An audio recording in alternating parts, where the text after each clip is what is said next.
Hi hello നമ്മൾ ദേ ഒന്ന് വെറുതെ ചേച്ചിയുടെ വീട് വരെ പോയതാട്ടോ. അപ്പോൾ എന്നെ അവർ വിളിച്ച് വലിച്ച് കാറിൽ കയറ്റി കൊണ്ടുവരുന്നത് നമ്മൾ കിഴക്കമ്പലത്ത് വരെ ഒന്ന് വന്നേ. അപ്പോൾ ഞാൻ വീട്ടിൽ നിന്ന് ഡ്രസ്സ് ഇട്ട് തന്നെ കേട്ടോ നമ്മൾ പോയതിന്ന്. അവിടെ ചെന്ന് കുറച്ച് പാത്രങ്ങളൊക്കെ ചേച്ചിക്ക് വാങ്ങിക്കാനുണ്ടായിരുന്നു. അപ്പോൾ അതിനാണ് എന്നെ വിളിച്ചുകൊണ്ട് പോയത്. ഞാനപ്പോൾ ചോദിച്ചു എന്തിനാണ് ഞാൻ പറഞ്ഞത്, നിങ്ങൾ പോയിട്ട് വന്നൊക്കെ പറഞ്ഞ് മടിയൊക്കെ പറഞ്ഞെങ്കിലും ചേച്ചി സമ്മതിച്ചില്ല. അങ്ങനെ നമ്മളവിടെ പാത്രമൊക്കെ എടുത്തുകൊണ്ടിരിക്കുന്ന സമയത്താണ് ചേച്ചിയുടെ മോൾക്ക് ചെറിയൊരു ആക്സിഡൻ്റ് ആയെന്ന് പറഞ്ഞ് വിളിച്ചത്. ഹോസ്പിറ്റലിൽ നിന്ന് സ്കൂളിൽ നിന്ന് ടീച്ചർ വിളിച്ചു. അങ്ങനെ നമ്മൾ പിന്നെ പെട്ടെന്ന് തന്നെ അവിടെ നിന്ന് ഓടി ഹോസ്പിറ്റലിൽ പോയി കുറേ സമയം അവിടെ ആയിരുന്നു വൈകുന്നേരം വരെ.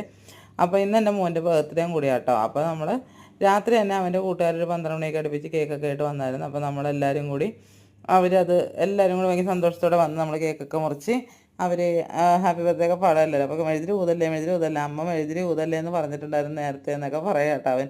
അപ്പോഴേക്ക് അവൻ്റെ ആ ഷാമിൽ എന്നിട്ട് അവനത് ഊതിക്കിടത്തി കേട്ടോ. അപ്പോഴേക്കും ഇവനത് ഇതാക്കിയിട്ട് പിന്നെ പെട്ടെന്ന് തന്നെ കേക്കൊക്കെ മുറിച്ച് ഇത് ഞങ്ങളുടെ ഗോഡു, അത് മനു, പിന്നെ ഇത് ഷാമിൽ, പിന്നെ അക്കു, പിന്നെ രണ്ടുപേരും കൂടി ഉണ്ടായിരുന്നു. അവരുടെ പേര് ഞാൻ മറന്നത്. പുതിയ സുഹൃത്തുക്കളാട്ടാ ശരിക്കും പറഞ്ഞാൽ. അത് ഇവരുടെയൊക്കെ അങ്ങോട്ടും ഇങ്ങോട്ടുള്ള സുഹൃത്തുക്കൾ തന്നെയാണ്. അപ്പോൾ ഇവരെ കേക്കൊക്കെ മുറിച്ച് അങ്ങോട്ടും ഇങ്ങോട്ടൊക്കെ എല്ലാവർക്കും കൊടുത്ത് പിന്നെ അത് അക്കുവിനും ആയി വെച്ച് കൊടുക്കുന്നുണ്ട്. പിന്നെ അത് അപ്പം തന്നെ എൻ്റെ ചേച്ചിയുടെ മോളൊരു കേക്കായിട്ട് വന്നായിരുന്നു കേട്ടോ.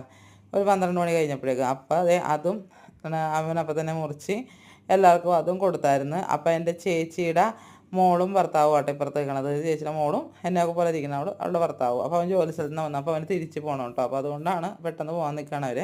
പിന്നെ നമ്മൾ കേക്കൊക്കെ മുറിച്ച് കഴിച്ചിട്ട് നമ്മൾ പെട്ടെന്ന് തന്നെ ഭക്ഷണം കഴിക്കാമായിരുന്നു. അപ്പോൾ ബ്രെഡും ചിക്കൻ കറിയും ചോറൊക്കെ ഉണ്ടാക്കി വെച്ചിട്ട് അപ്പോൾ എന്നോട് നേരത്തെ ഇവർ പറഞ്ഞിട്ടുണ്ടായിരുന്നു. അപ്പോൾ നമ്മൾ ഫുഡൊക്കെ ഉണ്ടാക്കി വെച്ചിട്ടുണ്ടായിരിക്കും വേണ്ടിയത്. കാരണം ഇപ്പോൾ ഇവനൊരു ഐഡിയ. അപ്പോൾ ഇവൻ്റെ ബർത്ത്ഡേ ആയതുകൊണ്ട് ഫുഡ് ഉണ്ടാക്കിയെന്ന് ഞാൻ അവനോട് പറഞ്ഞു കേട്ടോ. അപ്പോൾ ഇത്രയൊക്കെയുള്ള ഇന്നത്തെ വീഡിയോ. എൻ്റെ മോനെല്ലാവരും വിഷ് ചെയ്യണേ മറക്കണ്ട.